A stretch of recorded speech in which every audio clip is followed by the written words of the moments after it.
Mindfulness is an excellent, thing. There's lots of information out there on mindfulness and doing things like deep breathing. We have a flyer on that as well that we could provide, a tip sheet on mindfulness. I really like the idea of like choosing a color, then trying to find like 5 things of that color in the room with you. So like if I were to choose red right now, I can say, okay, there's a red vase over there. There's a red gnome hat I have over there. I have my daughter did painting with red handprint. So it's just, just a really quick, like, okay, scan it up, but it's a way of like bringing you back and centering you. So that's mindfulness. And I really think that individuals with brain injury should be finding some ways to recenter themselves and practicing some of those tools, finding things. And I always say that, there's so many different ways of doing that if there's one that's not working for you, then try to find something else.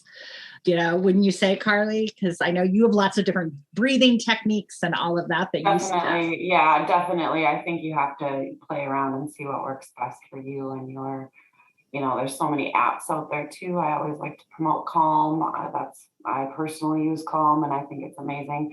And yeah, Headspace has a Netflix thing now. I mean, there's just so many options out there that people should try to just see what works for you but yeah, I almost think of it as distraction sometimes with mindfulness. We're kind of distracting our body from that emotional dysregulation, basically. Yeah. So when would you practice mindfulness? Would you do it when you find yourself starting to get upset, or would you do it regularly, or maybe both? Both.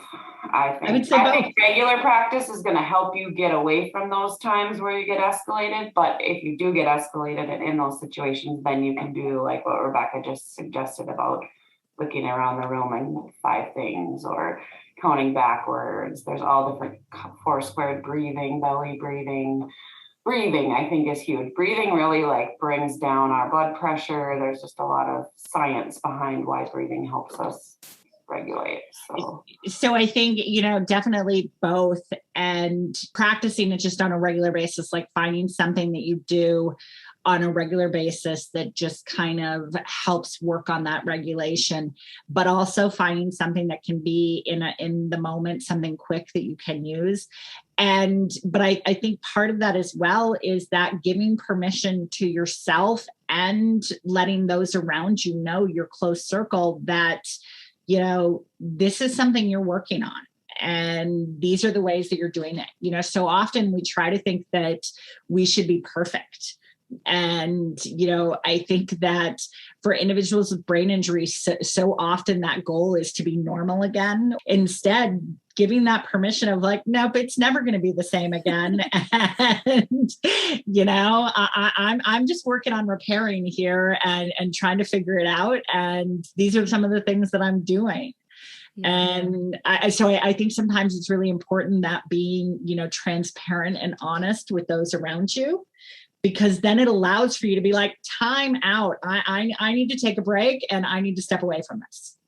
Yeah, I agree with that. And I think also paying attention to your tells, I often call them. So often it's when a headache is coming on, et cetera. But there are certain things that I know I can feel when I'm irritable, when I'm getting there, or when I'm getting overwhelmed, and I know what happens when that happens. And so there are some days that I know I didn't get good sleep. I have a headache. I'm just not cognitively functioning. Like I'm walking into walls. I'm a little all over the place. And there are those days, and I've learned to just like say to my family or whoever I'm with, just say like, hey, I am not doing well with my brain. I cannot have a conversation right now because I don't want to. I feel like I could blow. This is not a great way to say it, but I've said to my mom, like, I feel like I could blow at any second. So please don't talk to me. Like, don't Well, and I talk to think me. that is a great I thing to feel like I say. could blow at any second. I feel like I'm gonna just like explode. I feel like if, one more thing hits me, I am going to have a temper tantrum or whatever, And so I've just like, and I excuse myself. And, you're right about paying attention to those tells, paying attention to things like we know general population, not even talking about individuals with brain injury. The term hangry has come around for a reason, so making sure that you're well rested, you're not hungry, you don't have a headache, those type of things, any of those physical uncomfortabilities are just they add to that bucket of how much you can, your tolerance. And so making sure to watch those. In college, we were taught when working with students with disabilities, if they were exhibiting behaviors, to think of HALT. And H is for hungry, A is for agitated, L is for lonely, and T is for tired. So those are kind of the things that I would think of when a student was kind of in crisis, like, are they hungry? What do they need? Because we have to have all those needs met first. That's really important. Breaks. It surprises me how often people don't think about the need to build in breaks. You were using the example of studying, but needing to build in actual structured breaks as part of your studying, because it's not healthy for anybody to do anything for an extended period of time. It's not good for our eyes. Our eyes need us to have a change in environment. So if you're on like a computer or a book, you need to shift that. It's not good for your brain as far as like retention for you to be doing the same thing for too long. So building in structured breaks, and whether it be time breaks or, natural, breaks. So if, example, you were giving it like studying, if you're saying, okay, I'm going to do 15 pages and then I'm going to get up and go spend 5 minutes talking to my sister, or, you might say, I'm going to do 45 minutes and then I'm going to do, but building in something and just short little things. I'm going to go take, a 2-minute walk around the neighborhood or whatever. Just, I'm going to go stand outside and see what the weather's like. Those are things that I've particularly had to do now that, I've been work from home. My office is actually in my bedroom. So one of the things that I found is that it would turn into, if I didn't make effort, I could spend like 23 hours a day in the same room. And I was like, okay, this isn't healthy. So I had to build in like, okay, I'm just going to go outside and stand outside and look at, the trees or, for a couple minutes. But doing things like that allows your brain to be in a different environment and then helps with that regulation. Yeah, I agree. And I also want to go back to what you said earlier, Rebecca, about how it's okay. Don't expect yourself to be able to constantly use your coping strategies perfect and regulate everything well and always communicate effectively. These things help, but it's also okay if you're just off.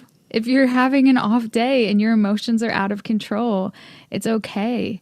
One thing that I've found that I didn't realize that I was doing was I was taking in so much information, whether it's online or reading books or whatever it is, and I was not expelling anything. So I started journaling again. I used to journal when I was younger, and I had gotten out of the habit. And just in the last week, I had this realization that I was feeling so pent up in my emotions, I could not comprehend them very well because I was just holding everything in. And so journaling is really helpful. Calling a friend that you feel safe with, talking to them. I have a really close friend that she's like always there for me. And I know no matter what, I can call her and talk to her, and actually picking up the phone and doing it. And not worrying about if you're going to be a bother or anything, but just being willing to communicate some vulnerability, I think is really important in your healing recovery journey. Because healing from brain injury is not just a physical thing, it's an emotional thing. Your life has changed. There's so much that that's lost, going to counseling, seeing a good psychologist or neuropsychologist, allowing yourself to explore these feelings and emotions, not feeling like you have to shut them down all the time, or feeling like you can't express them for fear of blowing up. Like there are some times when the regulation is off because you're tired, but then there are other times when maybe you're grieving the life you had before. Maybe you're triggered by something that somebody said that you're not able to do anymore because of your brain injury, and you're watching other people do things that you wish you could do. Those are real emotions. And that's something that you have to allow yourself the space to work through. So that's why I love that mindfulness you guys were talking about too. That goes into allowing yourself some space to breathe and to feel and to know that it's okay. Yeah, I think that is true. Particularly, we're all human. And I think sometimes that gets lost for survivors of brain injury, because there's this idea that the brain injury becomes, the huge, like big identifying piece. And that there's this idea that then everything gets blamed on the brain injury. And it's like all of a sudden you're not allowed to just be human anymore and have bad days. And because everybody does, whether they've had a brain injury or not. And so I think individuals with brain injury get to have permission to do that as well. And it's adding that additional layer to it. And I think that's important. One of the things as well that you had mentioned was having that, that friend that you can talk to, or, somebody. So I think one of the things that we suggest is writing down who the people are around you, or making some kind of list that who the people are that are your support system that you can reach out to. That, you gave the example of saying to your mom, I feel like I'm going to blow. I need to be letting alone. Who are the people that you feel comfortable saying those statements to? And, and working on identifying them and building that up, finding those people so that you have those in your life. For you, it was really tough when your, teacher was out and you had a sub, because that teacher had become that, support person for you. And so if they weren't there that day, it threw you off. If you were like, wait a minute, but that's the person I can rely on, because you want to be able to have those people around you that are kind of your, support, that you can let it all out with, and that they're gonna support you through that. So whether it be you just having to verbally vomit to get everything out of your head to them, or you just need somebody that can sit there and listen. I have a friend who always says to me when I go to her and like talk about things, she always says, is this a just listen thing, or is this a you want solutions and me to help fix it thing? And I always think that's important. Yeah. And so I also, that's another thing, like when you do have those people in your life, really make sure that you're clear with them. Like, I'm just wanting to express my emotions. I don't want you to actually step in and like try to fix anything here. Because often that's what particularly if it's a caregiver relationship, caregivers feel like it's their responsibility to fix everything. But that in and of itself can be really frustrating for survivors. So, working on that relationship, I'm sure. Too. Yeah. Particularly like in your situation when it's a parental caregiver. I think one of the hardest things for parental caregivers is when to take that step back.